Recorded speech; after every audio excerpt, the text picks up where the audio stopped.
Hola a todos los visitantes y seguidores del canal ADETV. Aunque no estén presentes, los espíritus de los profesores Ortega y Porrini siempre están con nosotros. Sean bienvenidos pues a estos programas de Somos Historia. Recuerden que en cada uno de ellos pueden encontrar en la descripción los guiones, el audio, los mapas conceptuales, nuestra dirección web y la forma de colaborar si así lo desean con nuestra iniciativa. Si les gusta esta experiencia, den like, suscríbanse y denle a la campanita para estar al tanto de las novedades. No olviden tampoco compartir estos vídeos en sus redes sociales. Todo esto nos sirve para apoyar a este canal que, como ven, no está ni estará, esa es nuestra voluntad por el momento, monetizado. Y ya sin más, pasemos al contenido. En el día de hoy vamos a hablar del Reino Medio, que abarca un periodo que va desde el 2040 al 1782 a.C. Es sin duda una de las épocas doradas del Antiguo Egipto y destaca tanto en el arte como en la literatura. Aunque los académicos discrepan sobre qué dinastías lo componen, generalmente se acepta que abarca desde la última parte de la dinastía 11 hasta la mitad de la 13. La 12 dinastía, conocida por su arte y arquitectura, floreció gracias a la estabilidad de la dinastía precedente. Sin embargo, la dinastía 13 fue menos estable y permitió a los inmigrantes hicsos ganar el poder en el Bajo Egipto, lo que llevó al segundo periodo intermedio. El apogeo cultural de Egipto se dio en la 12 dinastía y va a marcar la historia del país. Los términos Reino Medio y Segundo Periodo Intermedio son creaciones de los egiptólogos del siglo XIX.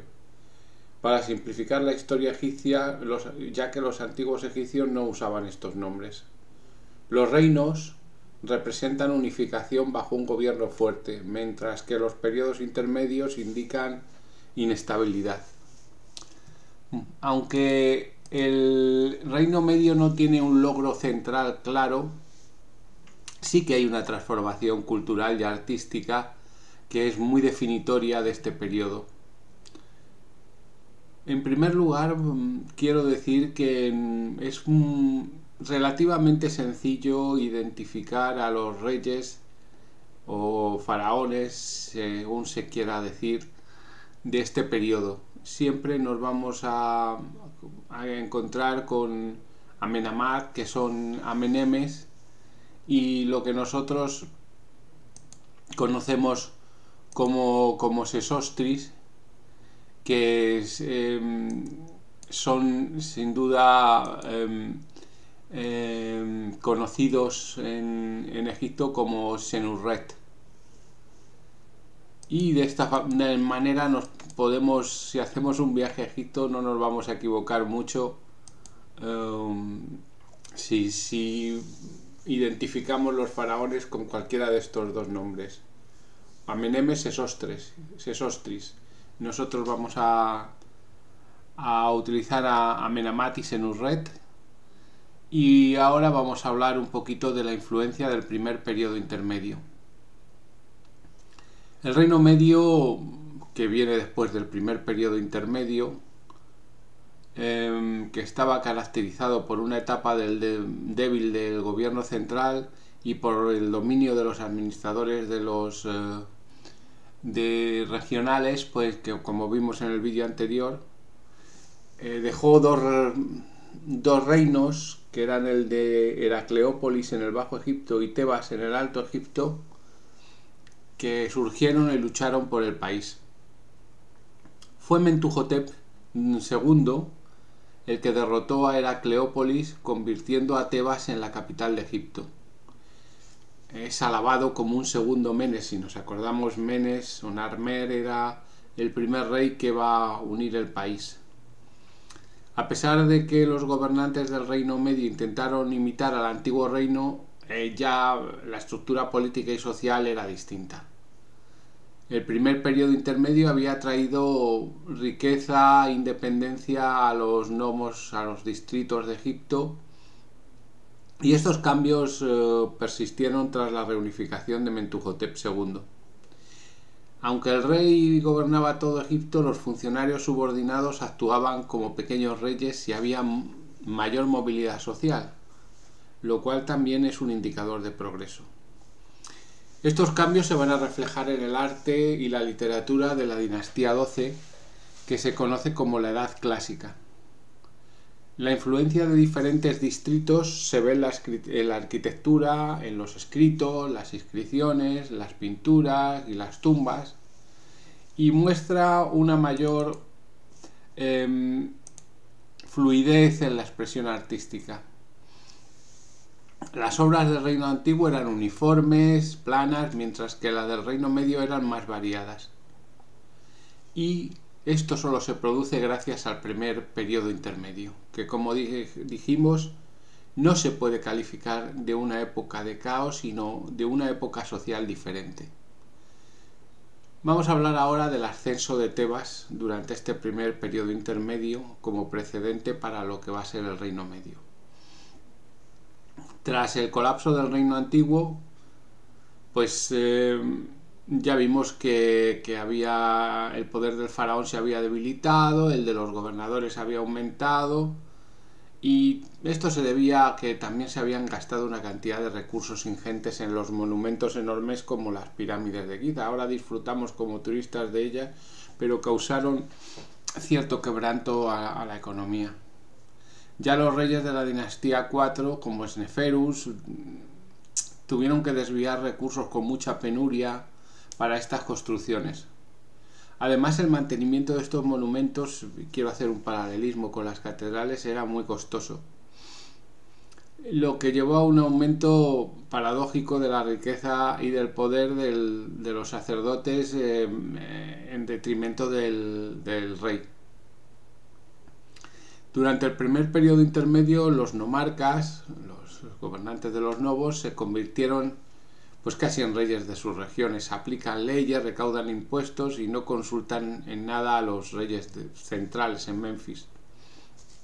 Y todo esto va a tener un reflejo en el arte y la arquitectura. Tebas, que era una ciudad menor, gana prestigio con un nomarca llamado Intef, que desafía a Heracleópolis. Los sucesores de Intef expanden Tebas y construyen tumbas y palacios más grandes. Con la ascensión de Mentuhotep II y la derrota de Heracleópolis, Tebas se convierte en la capital de Egipto. Así comienza la 12 dinastía y verdaderamente el Reino Medio. Como hemos dicho, la 12 dinastía de Egipto comienza con Amenemhat I, Amenemes I, alrededor del año 1991 a.C. Esta dinastía, la número 12, va a gobernar durante 2 siglos y mantiene un país fuerte y unido. Amenemes o Amenemhat I era un visir de Mentuhotep, algo así como un primer ministro, que en una especie de leyenda cuenta que fue enviado a buscar piedras para un proyecto del rey. Durante esta expedición vive eventos sorprendentes que fueron interpretados como señales de los dioses que lo habían elegido para ser rey. Por ejemplo, una gacela dio a luz sobre una piedra que había seleccionado el propio Amenemes, y una tormenta reveló un pozo de agua para su grupo.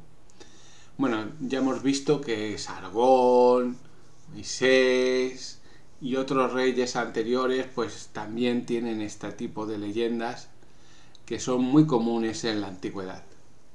Amenemhat I decide mover la capital de Egipto de Tebas a una ciudad que se llama Ititawi, cerca de Lisht. Este cambio podría haber sido para diferenciarse simplemente de la dinastía anterior y presentarse como un rey para todos los egipcios, no solo para Tebas, que tenía gran influencia y gran significado. Al final de su reinado parece que hubo problemas en la corte y hay indicios de que Amenemes I fue asesinado. Su muerte y lo que sucedió después es el tema de una famosa historia egipcia llamada el cuento de Sinué. Vamos a hablar un poquito de este cuento de Sinué, popularizado por la escritora finlandesa Mika Waltari, pero que vamos a referir tal y como se encuentra en la literatura egipcia antigua, que que se distingue muy mucho de lo que hace Mika Waltari. Durante el Reino Medio la escritura formal emergió e incluía textos religiosos, textos administrativos, tal como hemos visto en Mesopotamia, pero también ficción. Esto es una novedad. Un ejemplo de esto es el cuento de Sinué. Narra la vida de Sinué, asistente del rey Amenemhat I de Egipto, y aquí encontramos la primera diferencia con el cuento de Mika Waltari, que sitúa a Sinué en el reinado de Ajenatón. Esta historia de Sinué, con 4000 años, proporciona una visión de las diferencias culturales entre Egipto y el Cercano Oriente. Las copias más famosas de Sinué son los papiros de Berlín 3022 y 10499, de las dinastías 12 y 13. El Berlín 10499 incluye además otra narración importante, que es el cuento del campesino elocuente, y el Berlín 3022 es la versión mejor conservada. Los egiptólogos debaten sobre la estrategia del escriba que creó estos papiros. El texto del papiro se conoce como hierático, una forma más simple y rápida de escritura que los jeroglíficos. Las escuelas de escribas usaban esta historia para practicar, creando muchas copias incompletas. Aunque el autor es desconocido, se le considera el Shakespeare del Egipto Medio. Y los egiptólogos ven en este cuento una de las mejores obras literarias del Antiguo Egipto. Hay ejemplos de él en museos como el Museo de Berlín, el Museo Británico y el Ashmolean. Vamos a resumir un poquito la trama del cuento de Sinué. Sinué, asistente del rey Amenemhat I de Egipto, huye tras la muerte del rey, temiendo por su vida. Se exilia en una tribu asiática, Renetu, donde se casa con la hija del líder y se convierte en comandante del ejército. Años después, tras vencer a un guerrero enviado a matarlo, él añora Egipto y escribe una carta del rey Sesostris I, invitándolo a volver. Deja a su familia, regresa a Egipto, donde el rey lo perdona y lo integra en la élite de la sociedad. Aunque no se sabe si Sinué fue real o no, su historia, registrada en papiros, inscripciones de tumbas y otros lugares, es una de las primeras formas de narración de ficción y sigue siendo interpretada hasta el día de hoy. Bueno, vamos ahora a volver a hablar de la edad clásica del Reino Medio. Sensurret I, Sesostris I, sucesor de Amenemhat I, Amenemes I, impulsa la infraestructura del país y grandes proyectos de construcción, como un gran templo de Amón en Karnak que se puede visitar hoy.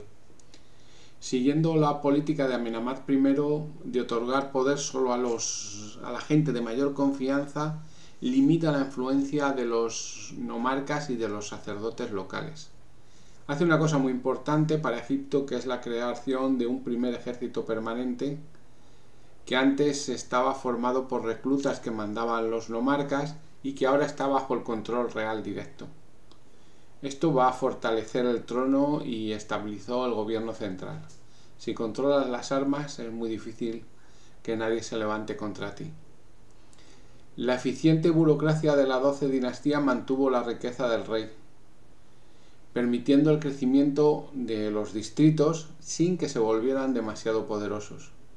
Los funcionarios eran recompensados por su lealtad y la armonía entre ellos, Ma'at, y la corona permitió logros en construcción, defensa, agricultura, urbanismo, arte, literatura, haciendo a Egipto uno de los países más ricos y estables.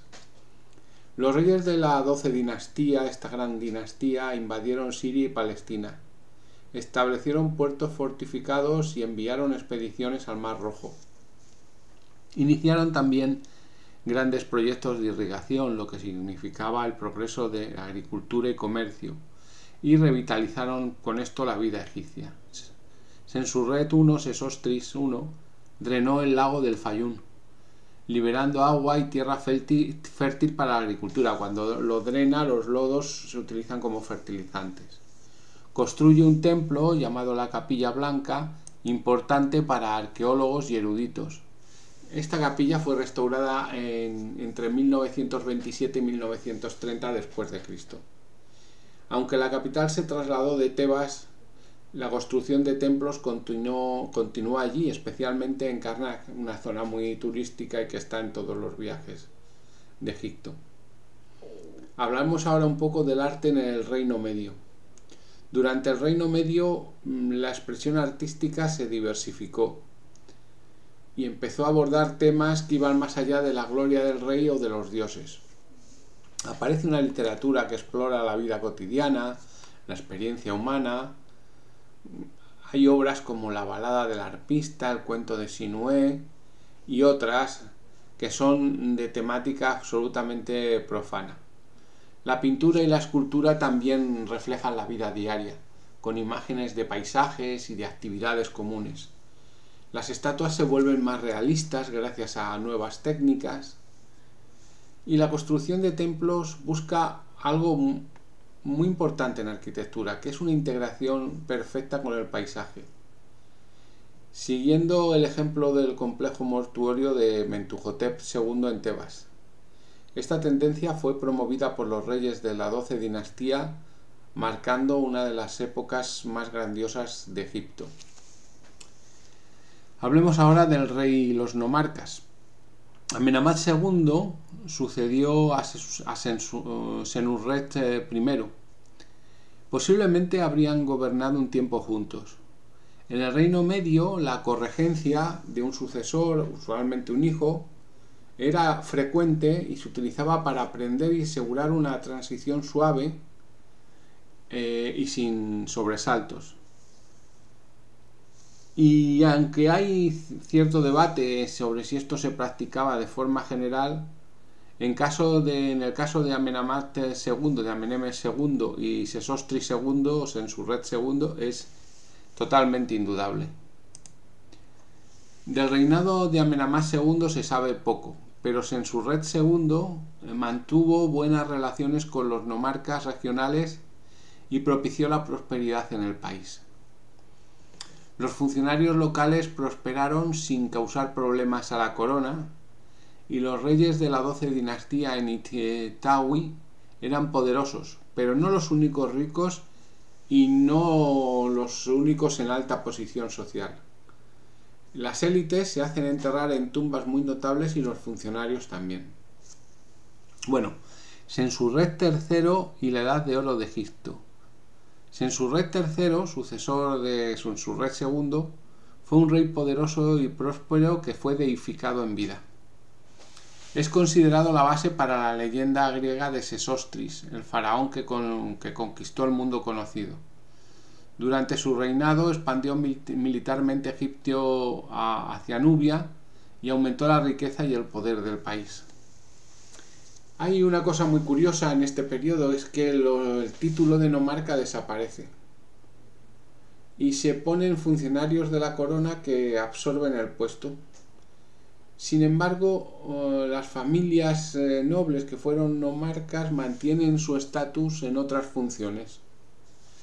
Senusret III, Sesostris III, fue un rey guerrero. Lidera exitosas campañas en Nubia y Palestina, amplía las fronteras de Egipto y fomenta el comercio.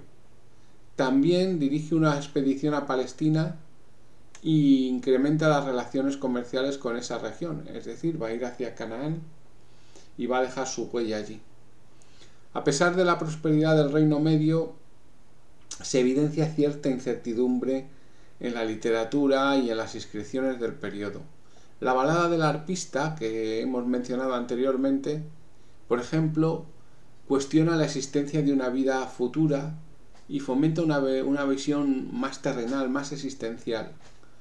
Los textos de execración, que eran hechizos para destruir enemigos, aumentaron en número y no hacen más que reflejar el miedo a perder la seguridad y las riquezas que han sido adquiridas. También vimos con anterioridad el papiro de Ipuwer, que expresa el miedo a la pérdida y la añoranza de una época dorada. Este temor puede explicar la popularidad del culto a Osiris en Abidos y la veneración de Amón en Tebas. Bueno, Osiris ya sabemos que es del inframundo y Amón es el rey del sol. Estos dos dioses prometían estabilidad y vida eterna. Sensurret III presentó una propuesta muy interesante al prestar gran atención a una ciudad que se llama Abidos, convirtiéndola en una ciudad rica y popular para las peregrinaciones. Al mismo tiempo, el templo de Amón en Karnak se expandía, prometiendo armonía y continuidad de la vida. El fin de la 12 dinastía está significado por el realismo en las representaciones de Sensurret, Sesostris III y Amenemhat III, que contrasta mucho con las representaciones idealizadas de los reyes previos. Amenemhat III, aunque no destaca militarmente, construyó muchos monumentos, incluyendo el templo mortuorio El Laberinto. Hay un gran libro de Paolo Santargelli, que es el libro de los laberintos, que hace un análisis muy pormenorizado de estos laberintos egipcios, a los que él considera precedentes del laberinto por antonomasia, que es el laberinto cretense. El sucesor de Amenemhat III fue Amenemhat IV, cuyo mayor rasgo fue que no tuvo un heredero varón y causó un problema grave. ¿Quién entró? Entró su hermana, Sobekneferu, que tomó el trono tras su muerte. Los egipcios llaman a Sobekneferu Eskeniofris. Su reinado es poco conocido, pero está también muy mitificado porque después de la reina Nitocris, que ya hemos visto anteriormente, es la segunda mujer que gobierna antes que la gran Hatshepsut llegase al poder. En la nebulosa de este periodo aparecen otros dos nombres de mujer, Neithotep y Merneith, que también pudieran haber gobernado, aunque esto es algo que es cuestionado. Bueno, el nombre de Sobekneferu contiene Sobek, que es el dios cocodrilo. A diferencia de Hatshepsut, que es representada como hombre con barba, como si fuera un faraón masculino, ella es representada como una mujer. Fundó o restauró Cocodrilópolis y realizó otros proyectos constructivos. Su muerte sin heredero marca el fin de la 12 dinastía y el inicio de la 13 con Sobekhotep I. La 12 dinastía fue la más fuerte del Reino Medio, pero la 13 no pudo aprovechar su legado. Hablamos ahora del fin del Reino Medio. La dinastía 13, aunque más débil que la 12, no se sabe cuándo empezó a declinar debido a que los registros que tenemos son fragmentarios. Algunos reyes como Sobekhotep I están bien documentados, pero otros menos. La lista de reyes de Manetón, consultada por los egiptólogos, falla al enumerar 60 reyes en 453 años, que está interpretado como un error. Los Hyksos controlaban el Bajo Egipto alrededor del 1782 a.C. y entonces esto no cuadra, ¿no? La dinastía 13 continúa las políticas de la 12, manteniendo Egipto unificado. Sin embargo, surgen entidades políticas separadas como los Hyksos y la capital It-Tawi no puede controlarlas. Se siguen construyendo templos y estelas y el impulso de la 12 dinastía va poco a poco apagándose. La transición del segundo reino medio al segundo periodo intermedio no fue caótica. La dinastía 13 vaciló y los Hyksos tomaron su lugar. Aunque considerados extranjeros, respetaron la cultura egipcia y se beneficiaron del país. El segundo periodo intermedio, que veremos en el próximo vídeo, bajo el gobierno de los Hyksos, no fue caótico, pero no pudo alcanzar la grandeza del Reino Medio. Hubo pérdida cultural, como la escritura jeroglífica, y los logros artísticos eran bastante menores y de peor calidad. El Reino Medio fue una época gloriosa, con refinamiento en el lenguaje y en el arte. La disolución de la dinastía XIII llevó a un periodo de desunión e incertidumbre. Los logros del Reino Medio son innegables y elevaron la cultura del antiguo Egipto, y nos dejaron sobre todo a un rey, Sesostris III, que a través de los griegos trascendió la memoria y toda la historia. Muchas gracias por su atención. Llegamos al final, todavía con la presencia estérea y espectral de los profesores. Y recuerden que en la descripción pueden encontrar los guiones, el audio, los mapas conceptuales, nuestra dirección web y la forma de colaborar con nuestra iniciativa, si así lo desean. Si les gusta la experiencia, pues dennos un like, suscríbanse y presionen la campanita que les recordará los programas venideros. Tampoco olviden compartir estos vídeos en las redes sociales. Todo eso sirve para apoyarnos. Muchas gracias.